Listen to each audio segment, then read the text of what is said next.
Yo, what's up guys? Thanks so much for checking out the video. I really appreciate it. Today is a little bit different of a video. Basically going to be two parts. The first part, I'm going to be doing a review on the Dobinson MRR suspension that I've had on the truck for a couple years. Second part, we just want to educate you on suspension tuning in general. This applies to your mountain bike. This applies to any shock brand, it doesn't matter, that has like a three-way adjuster. So I'm talking high speed compression, low speed compression, and rebound. And the reason I'm doing that is because I get all the time, people are asking me their settings. You know, Grant, what settings do you have on your suspension? How many clicks in for low speed? How many out for high speed? All that kind of stuff. And I can never answer those because I don't want to. The reason is there's just too many variables. What works for me is not gonna work for someone else because of, first of all, suspension is subjective too. You know, I might like it how it feels a certain way just because that's how I like it. There's different factors like your weight of your truck, your style of driving, if you like driving fast, if you like driving slow. So I can't just make a video or tell somebody, you know, my specific suspension settings. So it's just not gonna work. So what I'm gonna do in the back half of this video is basically educate you on what I know. And I wanna tell you this, I'm not smart with suspension, okay? I'm not an expert. This is just some scratch notes that I've kind of learned when I've messed with my stuff. And if you've seen my bike here too, it applies to bikes, like high-end bikes that have suspension and compression, damping, rebound settings and all that. So I'm gonna do a few little visuals on the bike and just show you what I'm talking about as I explain things. If you want really technical information, you can by all means go to the suspensions website or whatever and learn that way. Or you can check out my buddy Kai, Tinkerer's Adventure. His channel is way smarter than me and he's incredible. So I'm just giving you my personal experience on this, all unbiased. No one's paying me or making me make this video. This is just me sharing my knowledge with you guys. Yeah, we're gonna go over this super crude notes that I've learned over the years running suspension like this. First things first, let's talk about the Dobinson MRRs. Well, I'm an idiot and I dropped my phone, which had my mic plugged into it, and the mic completely snapped off. So no mic for us. Apologies if the audio isn't as good as it was a clip ago. First of all, there's so much to talk about in suspension because it's subjective, it's how you drive, it's the type of truck that you've built. All that kind of plays into, I think, what you should put on your truck. So for me, the climate I live in, there's a lot of mud, there's a lot of water crossings, there's some corrosion and stuff from the roads. So for me, I like stuff that has sealed ball joints, that has more OEM style rubber bushings, you know, stuff that has grease zerk fittings. I tend to not gravitate towards suspension components that are open and 100% geared towards like performance and speed, right? I don't need that. My truck doesn't need that. It needs to last a long time and it needs to perform very well. And I think Dobinson checks the boxes on both of those things. If you live in an environment where there's a lot of dust and it's not really muddy, I don't know, it's just a kind of a fair weather climate, then by all means, I think companies like Fox, King, maybe Icon, you know, those bigger brands that are more race inspired might fit your desire more, might fit your truck build better. I drive a heavy truck. I live where I live. It's muddy, all that kind of stuff. So those little fine details in the suspension matter to me a ton. So the MRRs have crushed it. They're so good that I sold them 2 years later to a buddy and he's running them now. And he said immediately that they are so much better than what he had. And what's cool too is the MRRs, and I think for all their shocks for that matter, they don't have a rebuild time period. If you look up other brands, you know, maybe 50,000 miles, you need a full rebuild. I can't imagine having to do that. It's such a pain. You have to take it to a shop and it's maybe down for at least a few days. If you normally do a rebuild, you have to take your suspension completely off, ship it out somewhere, they have to rebuild it. It comes back, you have to put it back on. I just can't imagine doing that. That would just suck. Now I want to show you a couple things just to keep in mind. First of all, the suspension you're looking at is not the one I'm reviewing. So the one I'm reviewing is the MRRs. This is their new long travel, which is kind of similar to the MRR, but I'm just using it for visuals. Really the only cons that I had with the MRRs is my reservoirs faded quite a bit, and then the anodized pieces on the adjusters, those faded basically to where they weren't purple anymore. This is just inherent with all shocks, I'm pretty sure, but you get rock chips, stuff like that in the coils, and those are steel. You know, any unpainted surface that's steel is gonna rust. So I had, you know, a little bit of like rock chips up there and some rusting, but honestly, that's to be expected. Moving on to some things that I love. Again, you'll have to visualize that these are the MRRs, you know, not the new ones. But right here, they use a more rubber OEM style bushing. So nothing, no bearing that's gonna go out. I had a set of Kings that I've replaced the bearings on there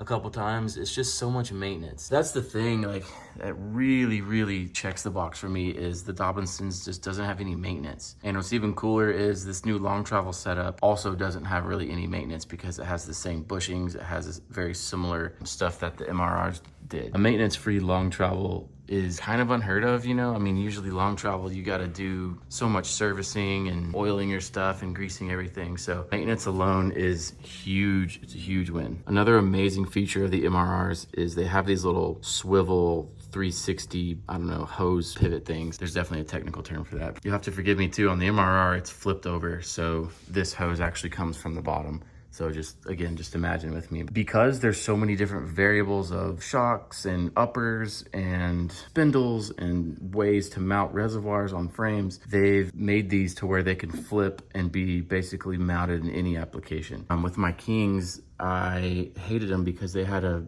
90-degree fitting up here. It's fixed. I couldn't move it whatsoever. And no matter what I did, I had some rubbing on my upper right here with the hose when it was at droop. Same on our shop truck. It just ticked me off that I couldn't move that thing at all. So this allows me to really dial it in and move it out of the way and rotate it back and forth, up and down, and just get it to where I want to. And I know I'm reviewing the MRRs, but I also had their upper control arms. I had the billet ones. This still applies to their regular, like, tubular uppers. They are also a sealed ball joint right here, which is huge for maintenance. Basically don't have any maintenance there. And then the billet one had these really cool adjustable arms, but the bushings in there were like an OE style rubber bushing, so zero squeak. About 2 or 3 upper control arms ago, I had Total Chaos, and they were the poly bushings, and they had an exposed uni ball in here, which I replaced twice. They were always noisy from here and from here. I just do not like that design at all. I want my truck as quiet as it can be. That's really what got me on Dobinsons, because I got their uppers pretty quick, and then been hearing a lot of good stuff about their MRRs from my buddies, again, from kind of my close circle, my environment or whatever. Tried them for myself and they were phenomenal. I love them. All in all, I highly recommend the MRRs. Honestly, I don't have a lot more to say about the MRRs other than they've been fantastic for me. They're low maintenance and they're just great right out of the box. If you want something that's a little bit less tunable and a little bit less flashy and expensive, I guess, their IMS are super good too. I've heard lots of good things about them. And there's obviously no setting adjustments on there. You just slap them on. But those IMS suspensions, they go forever. I've seen them on Land Cruisers with hundreds of thousands of miles and still on IMS. I am personally a fan of Dobinsons, if you can't tell. Any suspension, just keep in mind, like I said, where you're wheeling, what you're doing, what kind of truck you're building, that kind of stuff. That really is important. And I would argue that suspension is probably the most important and critical thing to get right on your truck. I'm sure I have probably more to say. I know this isn't like a detailed, super in-depth review of like the fit and finish and all that. This is just more of my, I guess, experience with the MRRs. Like I said, now I'm on their brand new MRR style front coilovers with Dirt King +2 long travel kit. And then these are actually pretty new too. These are the 14-inch smoothie shock. So an absolute cannon of a shock.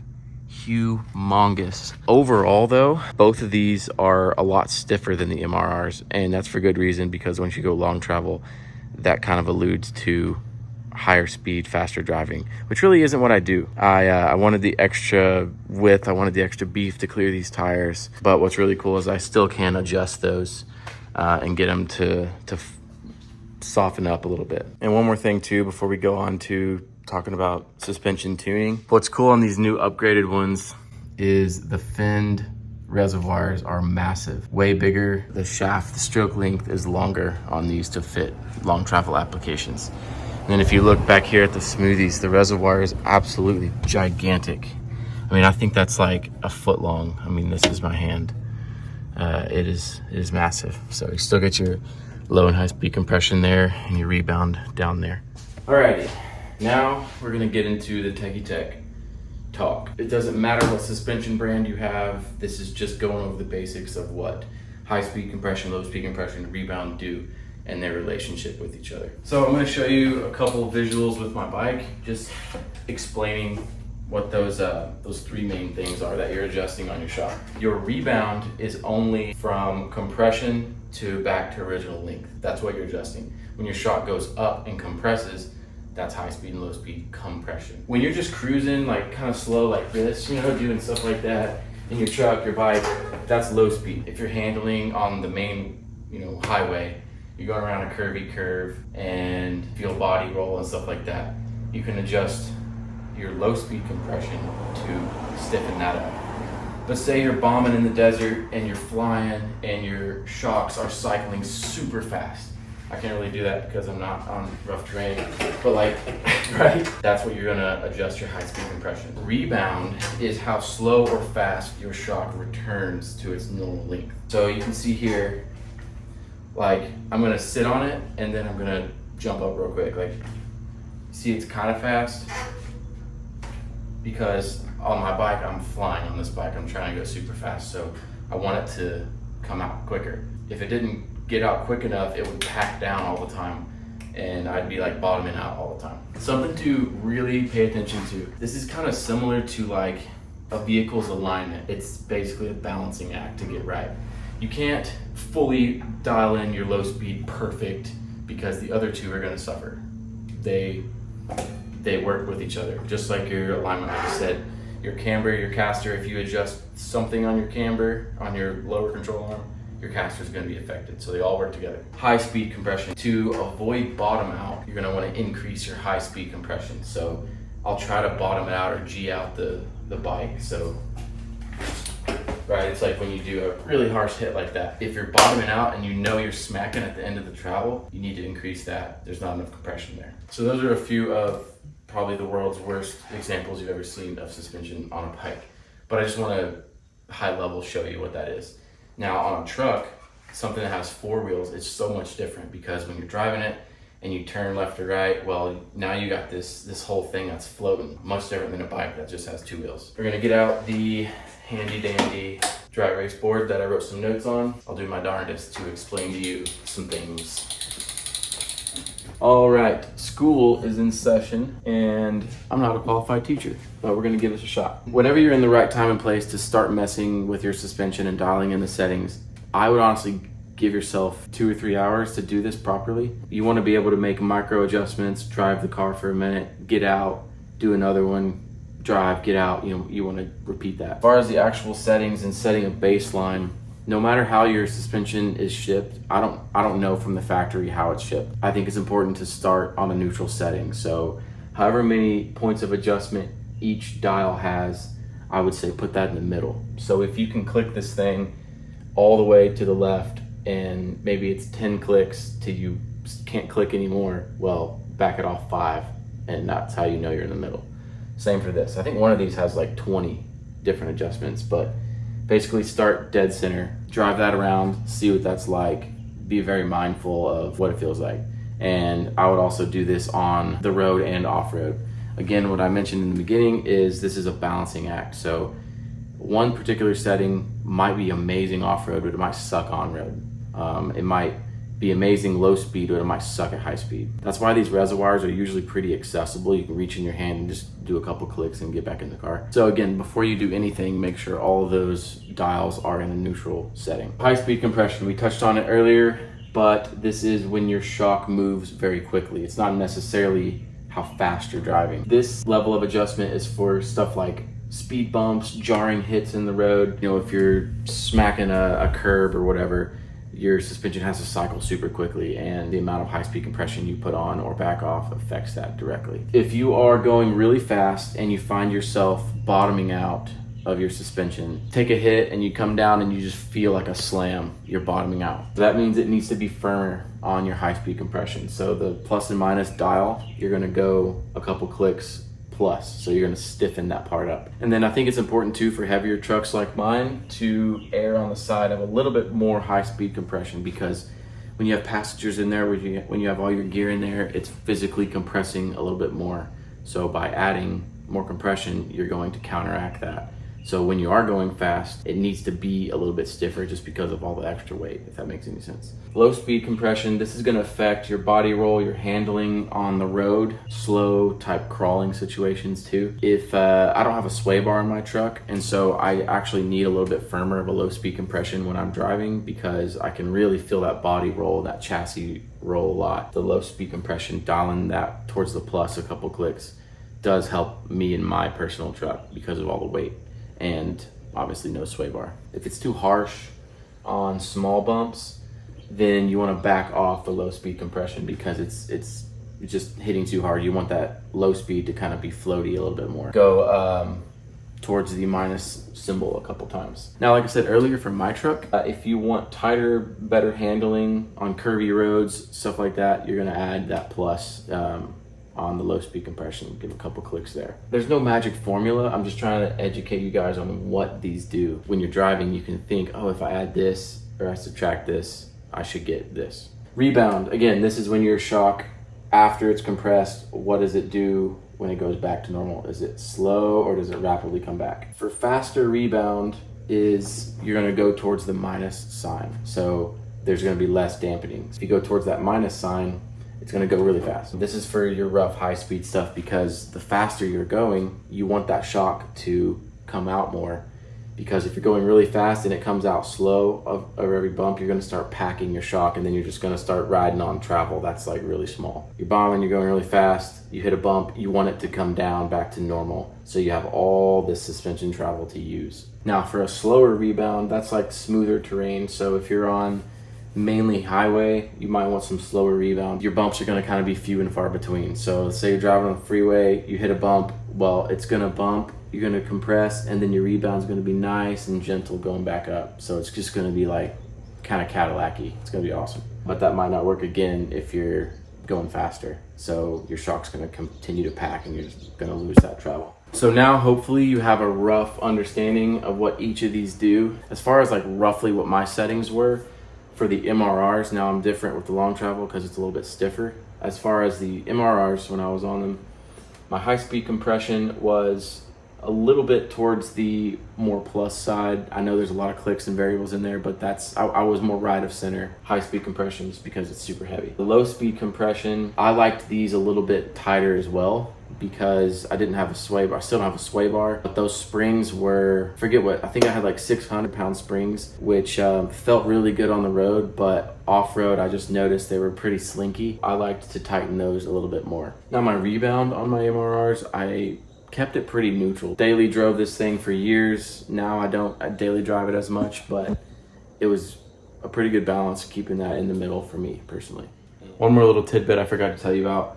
When you're driving around trying to mess with your suspension, get a zip tie and put it on the stroke of your shocks. This is exactly what this does on a mountain bike. It shows you how much travel you're using. If I'm riding my bike, at the end of my ride, I see that I've only gone to there. My suspension has only moved up and compressed that much. I'm wasting all this travel. Like, that's stupid. It means it's way too stiff. I'm not gonna have as good traction. I'm not gonna have good handling, good performance as it could be. So really in an ideal world after your ride, you want that O-ring to be pretty close to bottoming out, pretty close to the top. You don't want it bottoming out because that's just not good for your shock. You can look back and be like, sweet, I'm using all the travel that's there. Cool little tidbit there. Well, I know that there's a million more things I could say in this video. Again, I just want to reiterate, I'm not an expert. I'm just trying to educate you guys because again, several people have reached out over the years on how to tune their shocks, as well as the MRRs and how those have been holding up and how I like them. Hopefully killing two birds with one stone in this video. Thank you guys for watching. Thank you for bearing with me. I hope I explained that decently. Hopefully I didn't confuse you any more than you already were. Thanks so much. If you have any more questions, put them in the comments. I'll try my best to check those out and help you out. Peace.